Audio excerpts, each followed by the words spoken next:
Hello everyone! Ayan po, gusto ko pong ipakita sa inyo yung mga manipulative reading materials na ginawa ko po. Actually, ito po ay meron po akong nakita po, actually na research or na search about it. And then gumawa po ako ng sarili ko. And I want to show you po kung ano ito.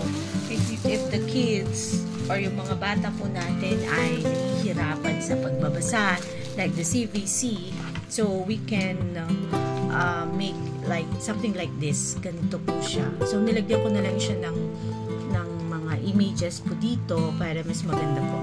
So as you can see, may letters po tayo dyan. And sa likod, nilagyan ko na lang po nandito po kasi yan. Okay. So eto po siya. Kapag tutugtong po natin, maging bet, get, jet.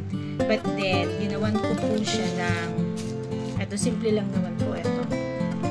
So, kumuha na lang po ako ng folder. Ayan. So, ginawa ko po siyang ito. May packet po siya dito kung saan natin ilalagay. Ayan. Lalagay po natin yan. And then, ito rin po. Ipapasok po natin dito. Ayan.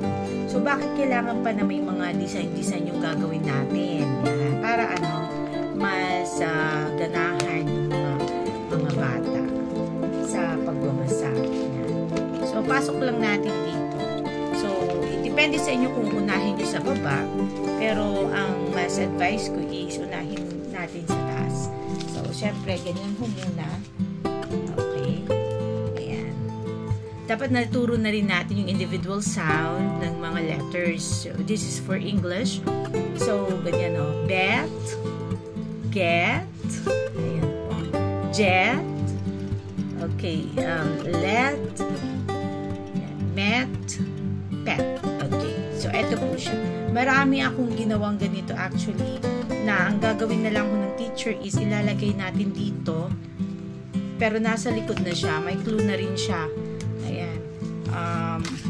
Like eto rin, iba na naman. Okay, just wanna show you kung gaano karami yung ginawa ko.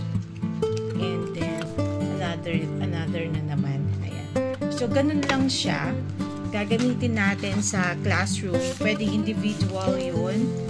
Okay. So, medyo marami-rami po yung atin pong nagawa. Ito po siya. Ayan. So, mag-enjoy na po yung mga bata dito, lalo na may mga visuals po tayo. Okay ho? And this is for the English. And then, meron akong ginawa ulit for the Filipino. Pero iba naman, nag-isip talaga kung paano para hindi pare-parehas. Ito kasi, plan ko is lalagyan ito ng butas dito and then sasabit sa board. Okay, and nilagyan ko na lang po ng design. Sa likod, dito ko po, nilagyan ko rin po siya ng packet kung saan ko ilalagay itong mga ito. Okay, so ito naman, iba naman po siya. So, kapag ito, natapos po, may sabit natin sa board. Ang gagawin natin, para minsanan naman, yan. Sa Filipino naman po ito. So, you can see, yan. Ginawan ko na rin po ng paraan para hindi sila mag-iwa-hiwalay at nilagyan ng clue sa likod na this is sa. Okay? So, ang gagawin natin is, simple lang naman ito. Siyempre, kapag ito, meron na siyang lagayan. So, ilalagay na rin natin ito sa loob. Ganyan lang po siya. And then, ayusin lang ho natin. For example, ganyan, no? Ayan.